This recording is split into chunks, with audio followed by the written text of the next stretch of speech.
I was 18 years old when I got married. I belonged to a very conservative family, a Baloch family, where good daughters never say no to their parents. My father wanted me to get married, and all I said was, if that makes you happy, I'll say yes. And of course, it was never a happy marriage. Just about after 2 years of getting married, about 9 years ago, I met a car accident. Somehow my husband fell asleep and the car fell in the ditch.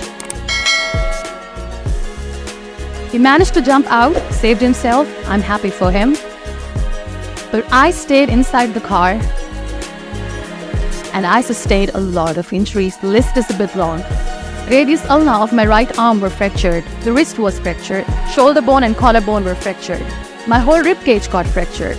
But that injury that changed me and my life completely was the spine injury. Many people came to rescue. They gave me CPR. They dragged me out of the car. And while they were dragging me out, I got the complete transection of my spinal cord. Those 2.5 months in the hospital were dreadful. I was at the verge of despair. One day, doctor came to me and he said, well, I heard that you wanted to be an artist, but you ended up being a housewife. I have a bad news for you. You won't be able to paint again. Next day, doctor came to me and said, your spine injury is so bad.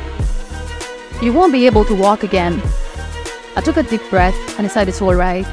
Next day, doctor came to me and said, because of your spine injury and the fixation that you have in your back, you won't be able to give birth to a child again.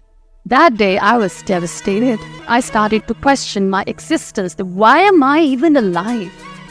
So what kept me going was, one day I asked my brothers, I know I have a deformed hand, but I'm tired of looking at these white walls in the hospital and wearing these white scrubs. Bring me some colors, bring me some small canvas. I want to paint. So the very first painting I made was on my deathbed, where I painted for the very first time. What an amazing therapy it was. Without uttering a single word, I could paint my heart out. I could share my story. People used to come and say, what lovely painting. So much color.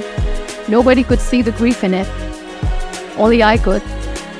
And that day I decided that I'm going to live life for myself. I am not going to be that perfect person for someone. I am just going to take this moment and I will make it perfect for myself. That I'm going to fight my fears. So I wrote down one by one all those fears. And I decided that I'm going to overcome these fears one at a time. You know what was my biggest fear? Divorce. But the day I decided that this is nothing but my fear, I liberated myself by setting him free.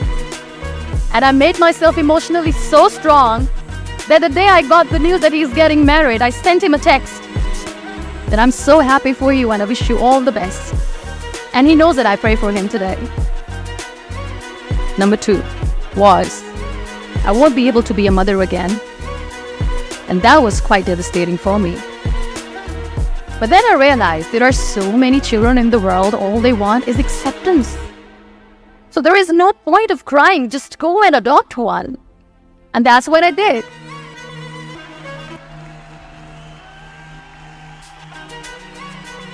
I gave my name in different organizations, different orphanages, and I waited patiently. 2 years later, I got this call from a very small city in Pakistan. I got a call and they said, are you Muniba Mazari? There is a baby boy and would you like to adopt? I could literally feel the labor pain. I said, yes, I am going to adopt him. I am coming to take him home. And that day, that was 2 years old, 2 days old, and today he's 6. Do you know when you end up being on the wheelchair, what's the most painful thing? People think that they will not be accepted by other people because we, in the world of perfect people, are imperfect. So I decided to appear more in public. I started to paint. I have done a lot of modeling campaigns. I decided that I'm going to join the national TV of Pakistan as an anchor person. I became the National Goodwill Ambassador for UN Women Pakistan, and now I speak for the rights of women and children. I was featured in BBC 100 Women for 2015. I'm one of Forbes' 30 under 30 for 2016. So when you accept yourself the way you are, the world recognizes you. It all starts from within. We have this amazing fantasy about life. This is how things should work. This is my plan. It should go as per my plan. If that doesn't happen, we give up. I never wanted to be on the wheelchair. Never thought of being on the wheelchair. This life is a test and a trial, and tests are never supposed to be easy. So when you are expecting ease from life, and life gives you lemons, then you make the lemonade, and then do not blame life for that. It is okay to be scared. It is okay to cry.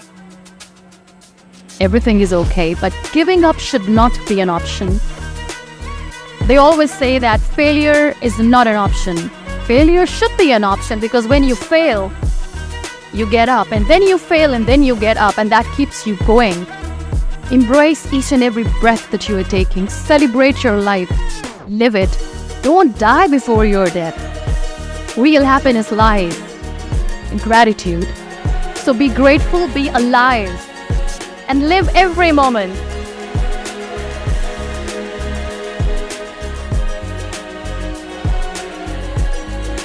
It's